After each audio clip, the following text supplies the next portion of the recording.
안녕하세요. 참 좋은 제자들 교회 이서영 목사입니다. 그리하면 살리라라는 제목으로 말씀드리겠습니다.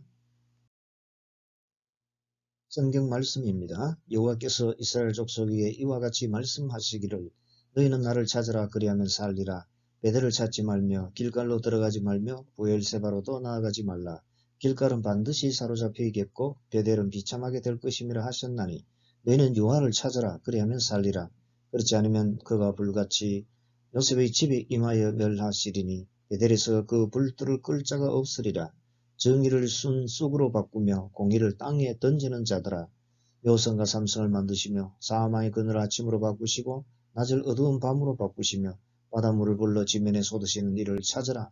그의 이름은 여호와시니라. 그가 강한 자에게 갑자기 패망이 이르게 하신즉 그 패망이 산성에 미치느니라. 우리가 성문에서 책망하는 자를 미워하며 정직히 말하는 자를 싫어하는도다. 너희가 힘없는 자를 밟고 그에게서 미래부동한 세를 거두었은즉 너희가 비록 다듬은 돌로 집을 건축하였으나 거기 거주하지 못할 것이요 아름다운 포도원을 가꾸었으나 그 포도주를 마시지 못하리라. 너희의 허물이 많고 죄악이 무거움을 내가 아노라. 너희는 의인을 학대하며 뇌물을 받고 성문에서 가난한 자를 억울하게 하는 자로다.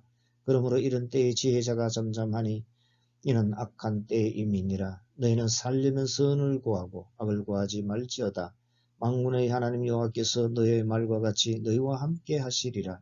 너희는 악을 미워하고 선을 사랑하며 성문에서 정의를 세울지어다. 만군의 하나님 여호와께서 혹시 요셉의 남은 자를 불쌍히 여기시리라. 아멘. 산 강아지가 좋겠습니까? 아니면 죽은 사자가 좋겠습니까? 전도서 9장 4절은 산 강아지가 죽은 사자보다 낫다고 했는데요. 산 사람이 낫겠습니까? 아니면 죽을 사람이 낫겠습니까? 예수님을 믿고 구원을 받은 성도에게는 죽음이 천국의 입구이기에 더 좋다고 볼 수 있겠죠. 고린도전서 15장 55절에 나오는 말씀처럼 사망한 너희 승리가 어디 있느냐? 사망은 내가 쏘는 것이 어디 있느냐라고 큰소리 칠 수가 있죠. 그러나 우리는 이 땅에서 생애 동안 살아가야 하는 존재이죠. 그러므로 사는 동안에 마치 죽은 사자처럼 사는 것보다는 활발하게 사는 것이 좋지 않겠습니까? 그렇다면 어떻게 하면 그렇게 살 수가 있습니까? 사는 것처럼 살려면은 하나님을 찾고 정의를 찾으면 됩니다. 이 땅에 사는 동안 마치 죽은 것처럼 사는 것이 아니라 활발하게 산다는 것은 한마디로 사는 것 같이 산다는 의미이죠. 오늘 본문 4절과 6절에 나오는 그리하면 살리라는 말씀이 그러한 것을 말해주죠. 이 용어의 원어원형은 하야인데 살다, 살아있다, 생명을 유지시키다 라는 뜻이 있습니다. 살아있는 상태뿐만 아니라 생명을 유지시키는 상태도 말해주죠. 단순히 생명을 가지고 죽지 않고 산다는 의미도 있지만은 살아있는 사람이 어떤 상태로 잘 사느냐라는 뜻도 가지고 있다는 거죠. 애굽의 가족들이 가뭄으로 살기가 힘들 때 하나님께서 애굽으로 불러서 살만하게 해주셨는데요. 요셉이 형들에게 하는 말입니다. 창세기 45장 7절 하나님 큰 구원으로 당신들의 생명을 보존하고 당신들의 후손을 세상에 두시렸고 나를 당신들 앞서 보내셨나니 이때 생명을 보존하고라는 말이 하야이죠. 하나님께서 생명을 유지시켜서 살만하게 해주신 것을 말합니다. 오늘 본문 가운데도 이 하야를 발견할 수 있는데요. 4절에 너희는 나를 찾으라 그리하면 살리라. 6절에 너희는 여호와를 찾으라 그리하면 살리라. 14절에 살려면 선을 구하고 악을 구하지 말지어다라는 말씀에서 볼 수 있습니다. 살리라와 살려면이라는 말씀 바로 하야이죠. 사는 것 같이 살리라는 의미와 사는 것 같이 살려면이라는 의미로 볼 수 있는 거죠. 우리가 그렇게 사는 것 같이 살려면 어떻게 하면 된다고 하였죠? 본문 말씀이 해결책을 제시해주고 있습니다. 4절 너희는 나를 찾으라 그리하면 살리라. 6절 너희는 여호와를 찾으라 그리하면 살리라. 14절 너희는 살려면 선을 구하고 악을 구하지 말지어다. 본문 15절에서는 너희는 악을 미워하고 선을 사랑하며 성문에서 정의를 세울지라 그렇게 또 말하고 있고요. 7절에서는 정의를 선쑥으로 바꾸며 공의를 땅에 던지는 자들아 라고도 하고 있습니다. 이런 것을 보면 오늘 본문 문맥에서 보면은 우리가 살 길은 하나님을 찾고 정의를 세우고 정의를 구하면 된다라는 거죠. 아모스 전체 주제를 보더라도 정의라는 것을 알 수가 있는데요. 5장 24절 오직 정의를 물같이 공의를 마르지 않는 강같이 흐르게 할지어다. 그런데 찾으라는 말씀과 구하고 오라는 말씀은 동일한 단어인데요. 원어원형으로는 따라시라고 하죠. 찾다, 구하다, 자주 가다, 시도하다, 탐구하다 라는 뜻입니다. 하나님을 그렇게 찾고 구하면 된다는 거죠. 정의를 그렇게 찾고 구하면 된다라는 겁니다. 본문 8절을 보면 창조자 하나님을 찾으라고 하고도 있습니다. 노성과 삼성을 만드시며 사망의 그늘을 아침으로 바꾸시고 낮을 어두운 밤으로 바꾸시며 바닷물을 불러 지면에 쏟으시는 이를 찾으라. 그의 이름은 여호와시니라. 이러면 우리가 힘써 하나님과 정의를 찾고 구하면 우리는 마침내 사는 것 같이 살게 되는 겁니다. 이런 은혜롭고 복된 삶을 살아가게 되시기를 바랍니다. 그렇다면 그렇게 사는 것 같이 살려면 어떻게 하면 되지요? 변질된 베델을 찾지 않으면 되는 거죠. 세상 갈수록 험하게 지고 있습니다. 살기가 점점 더 어려워지고 있고요. 소득 수준이나 지적 수준, 문화 수준 등 모든 수준이 올라가고 있습니다. 그런데 모두가 사는 것이 힘들다고 합니다. 못 사는 사람은 못 사는 대로, 잘 사는 사람은 잘 사는 대로 못 살겠다고 합니다. 왜 그럴까요? 그것은 변질된 베델을 찾고 있기 때문입니다. 그래서 본문 5절이 말하죠. 베델을 찾지 말며. 그럼에도 불구하고 굳이 베델을 찾는다면 비참해지는데요. 삶이 비참하게 되는 것은 변질된 베델을 찾았기 때문입니다. 여기에 사용한 찾지라는 단어도 역시 따라시인데요. 하나님을 찾고 정의를 찾는 데 사용해야 할 따라시가 그 반대를 찾는 데 사용한 거다라는 겁니다. 그 결과 비참하게 되었다는 거죠. 오늘 역시 그렇게 하고 있기 때문에 그런 결과를 거두고 있다는 거죠. 요즘 살기가 편하십니까? 오늘날은 질서도 없고 예의도 없고 불법은 점점 판치는 세상이 되고 있는데요. 이런 세상에서는 살기가 힘들죠. 의인일수록 더 힘이 듭니다. 범죄율도 점점 더 올라가고 있고 이혼율도 자살률도 올라가고 있습니다. 심지어 동성애를 합법 결혼으로 인정하는 그런 추세도 올라가고 있죠. 나쁜 것이 점점 더 퍼지고 점점 더 올라가니 세상살이가 점점 더 힘들어지고 있는 것입니다. 갈수록 사람들의 마음이 더 깨끗해져야 하는데 왜 모든 분야가 혼탁해지고 있습니까?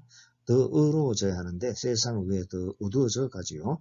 이렇게 된 것은 올바른 것을 찾고 구하지 못하기 때문이죠. 그러므로 우리 성도는 분별력을 가지고 다라시를 신성한 곳에 사용해야 합니다. 올바른 것을 찾고 구해야 한다는 거죠. 변질되어 버린 베델을 찾을 것이 아니라 하나님과 정의를 찾아야 한다라는 거죠. 베델은 원래 신성한 좋은 장소였습니다. 베델은 하나님의 집이란 뜻인데요. 야곱이 사독 다리의 환상을 보고 잠에서 깨어난 후 그가 베고 잔 돌로 기둥을 세웠고요. 그 기둥 위에 기름을 붓고 그것을 하나님의 집이라고 하면서 베델이라고 불렀습니다. 이후 야곱이 돌아오면서 우상을 버리고 베델로 올라가 하나님께 단을 쌓았습니다. 그때 다시 한번 하나님께서 야곱에게 나타나셔서 그의 이름을 이스라엘이라고 바꾸어 주셨습니다. 야곱은 그곳에 돌기둥을 세우고 전제물과 기름을 붓고 하나님께서 자기가 말씀하시는 곳에 이름을 베델이라고 불렀습니다. 이처럼 베델은 하나님의 집으로 하나님을 만나는 신성한 곳이었죠. 이렇게 신성한 베델이 그만 타락하고 변질되어 버린 겁니다. 이스라엘 왕국이 분열되었을 때 여로보암 1세는 베델을 북왕국의 주요 성소로 정해서 예루살렘 성전에 도전했습니다. 그곳에 금송아지를 세우고 우상을 잡고 섬겼죠. 아모스 선지자가 활동하던 시대까지 우상 숭배의 중심으로 남아 있었습니다.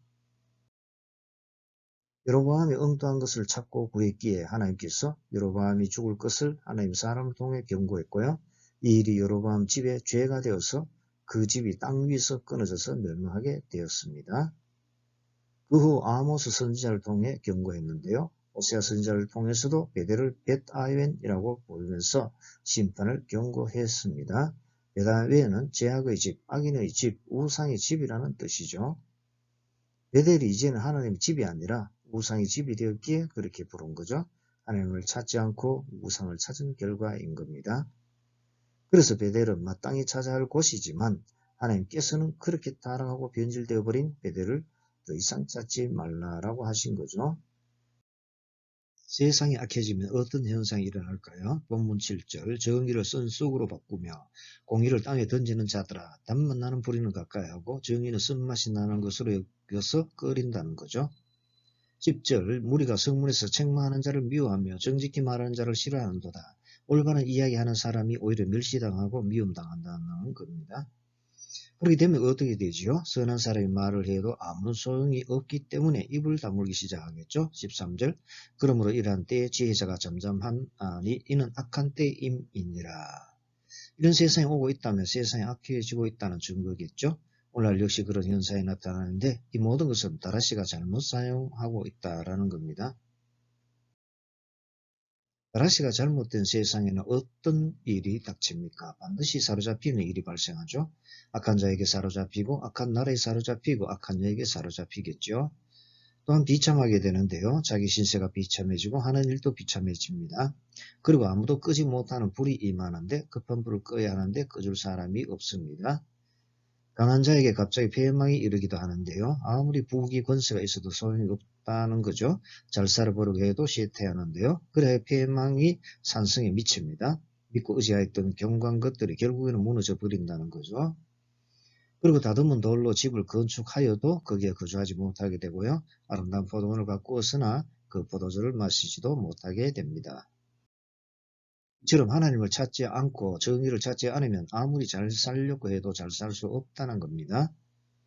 다라시가 잘못되면 앞서 말씀드린 재앙이 닥칠 수밖에 없지요. 정치, 경제, 학업, 사업을 일으킬 없고 아무리 힘써도 소용이 없다는 겁니다.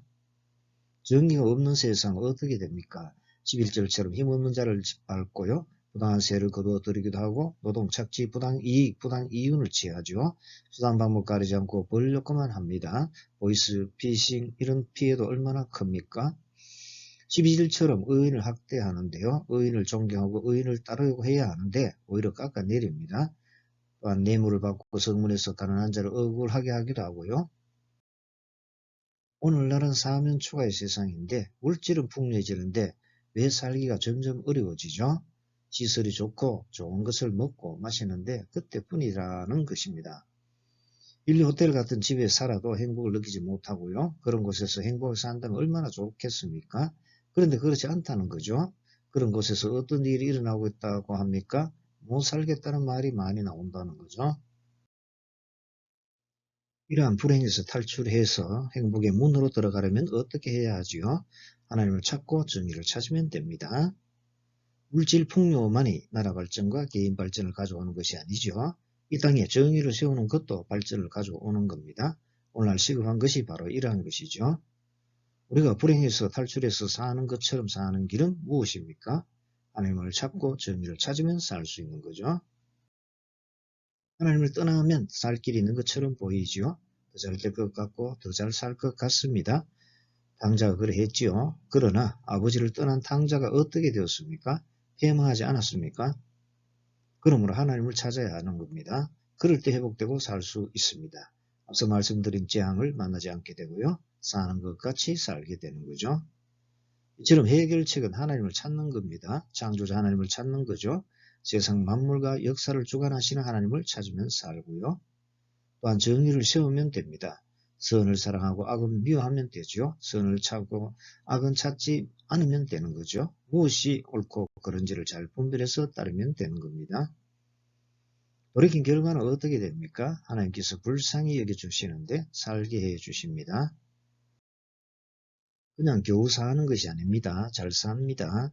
앞서 말씀드린 재앙을 만나지 않고 행복하게 살지요. 사는 것 같이 살게 된다는 겁니다. 참된 신앙은 이처럼 하나님을 믿고 하나님 찾는 것으로 끝나지 않지요. 교회 다니는 것만으로도 끝내지 않습니다. 여기에다가 정의로운 생활을 더합니다. 정치, 경제, 사회, 문화, 교육 등의 파탄에서 탈출할 수 있는 길은 무엇입니까? 모든 불행의 탈출구, 모든 행복의 입구는 무엇이지요? 하나님을 찾고 정의를 찾아서 세우면 되는 겁니다. 하나님은 정의의 하나님이시라고 하셨죠. 이사야 3장 18절 그러나 여호와께서 기다리시나니 이는 너에게 은혜를 베풀려 하시며 일어나시리니 이는 너희를 긍휼히 여기려 하심이라. 대저 여호와는 정의의 하나님이심이라. 그를 기다리는 자마다 복이 있도다. 시편 89편 14절 공의와 정의가 주의 보호자의 기초라. 인자함과 진실함이 주 앞에 있나이다.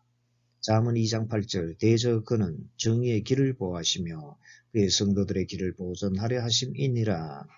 정의 하나님께서 정의를 사랑하시는데요. 10편 시편 28절 여호와께서 정의를 사랑하시고 그의 성도를 버리지 아니하심이로다.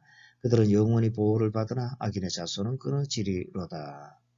이사야 61장 8절 무릇 나 여호와는 정의를 사랑하며 불의의 강탈을 미워하여 성실히 그들에게 갚아주고 그들과 영원한 언약을 맺을 것이라. 사랑은 감정적으로만 하는 것이 아니지요. 불의를 행하지 않는 것도 사랑이라고 했습니다. 정의를 행하여 해를 끼치지 않는 것도 사랑이라는 거죠. 하나님이 우리에게 해를 끼치고 손해를 입히십니까? 불의를 행하십니까? 주 하나님은 그렇게 하지 않으시지요. 정의를 사랑하신 하나님께서 정의를 친히 행하시고 그러한 것을 기뻐하십니다. 예레미야 9장 24절 자랑하는 자는 이것으로 자랑할지니 곧 명철하여 나를 아는 것과 나 여호와는 사랑과 정의와 공의를 땅에 행하는 자인 줄 깨닫는 것이라. 나는 이 일을 기뻐하노라. 여호와의 말씀이니라. 잠언 21장 3절 공의와 정의를 행하는 것은 제사를 드리는 것보다 여호와께서 기쁘게 여기시느니라. 정의가 얼마나 중요한지 예배를 드리는 것보다 정의를 행하는 것을 기쁘게 여기실 정도입니다. 정의 하나님을 찾고 그 하나님께 돌아와서 정의를 찾으면 용서해 주겠다고 하셨습니다. 예레미야 5장 1절 너희는 예루살렘 거리로 빨리 다니며 그 넓은 거리에서 찾아보고 알라. 너희가 만일 정의를 행하며 진리를 구하는 자를 한 사람이라도 찾으면 내가 이 성읍을 용서하리라. 정의를 행하면 그로 말미암아 살게 되는데요. 에스겔서 18장 21절 그러나 악인이 만일 그가 행한 모든 죄에서 돌이켜 떠나 내 모든 율례를 지키고 정의와 공의를 행하면 반드시 살고 죽지 아니할 것이라. 18장 27절 만일 악인이 그 행한 악을 떠나 정의와 공의를 행하면 그 영혼을 보존하리라. 33장 16절 그가 본래 범한 모든 죄가 기억되지 아니하리니 그가 반드시 살리라. 이는 정의와 공의를 행하였음이라 하라. 33장 19절 만일 악인이 돌이켜 그 악에서 떠나 정의와 공의대로 행하면 그가 그로 말미암아 살리라. 이제 말씀을 뵙겠습니다. 무엇을 찾지 않아야 하고 무엇을 찾아야 하겠습니까? 하나님은 어떤 분이시라고 했죠? 창조주 하나님이시고 정의 하나님이시죠. 애를 끼치거나 불의를 행하지 아니하시고 오히려 정의를 사랑하시고 기뻐하시고 정의를 행하시는 분이시죠. 그러므로 우리도 변질된 베델을 찾지 않고 정의 하나님을 찾고 정의를 행해야 하는 겁니다. 그러면 사는 것 같이 살 수가 있습니다. 그러므로 찾지 말아야 할 것은 찾지 마시고 찾아야 할 것은 찾으셔서 사는 것 같이 살게 되시기를 바랍니다.